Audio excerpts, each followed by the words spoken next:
New tonight, questions over how authorities track down and then later charge a suspect. Yeah, police used facial recognition to arrest the man who allegedly vandalized an Uber driver's car, but the charge was ultimately dropped. Jim Spiewak spoke to the man who says facial recognition and police got it wrong.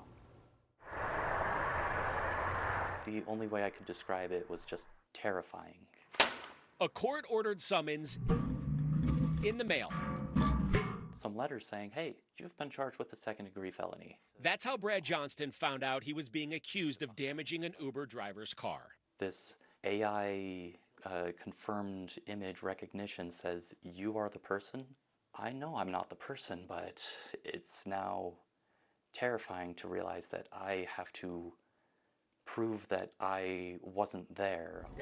Yes. Facial recognition of a screen grab taken from the Uber driver's video footage from inside that car said Brad was a 94% match. Even though you know you haven't done anything, you start thinking back on anything of, okay, was I speeding and some camera caught me going too fast.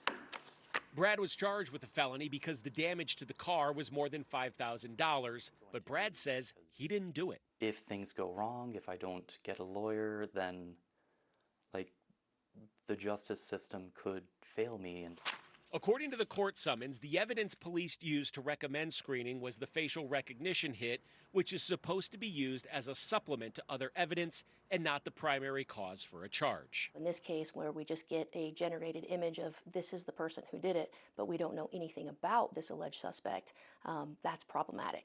Lindsay Jarvis is Brad's attorney. Her record showed Brad never ordered an Uber ride that night, and bank records show no purchases linked to the bar where the Uber picked up the riders. Jarvis took that to the district attorney's office. We provided him the photos, all of the things that we had collected, and said, you got the wrong guy. By the way, here's the right guy. After several court hearings over 5 months and thousands of dollars on attorney's fees, the charge was dismissed. So if the police do an investigation that isn't completely accurate, the DA's office is still there to screen that to make sure that, hey, go back and get some more information or follow up on this before we file charges. Salt Lake Police told me evidence Brad's attorney provided does not exclude him as a suspect, and they still view him as one. Even though the summons only references the facial recognition match, police say they used the Uber driver's video and alleged association with the other person in the car as other evidence to recommend a charge. But Salt Lake County District Attorney Sim Gill said this after reviewing the case. One of the other culprits has been identified, so that has been filed on, and that's proceeding through there. But this case will not be coming back. The investigator tried calling Brad several times, but never got a hold of him. The police report shows the investigator cited a 97% facial recognition match when the report actually said 94%. Gill says based on that evidence, it was presented to his office as a positive identification and charges were filed. This is a tool and it's a supplement to their investigation. It is not the end of their investigation.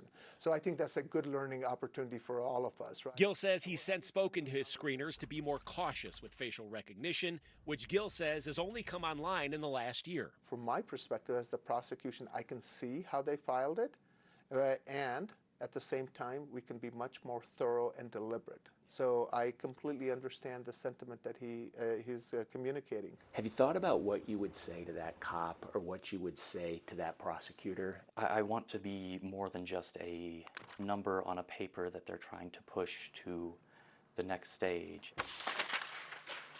The charge, which again has since been dropped, carried a possible prison sentence of up to 15 years, and Brad right now is in the process of getting that charge expunged. Reporting in studio tonight, Jim Spiewak, KUTV 2 News.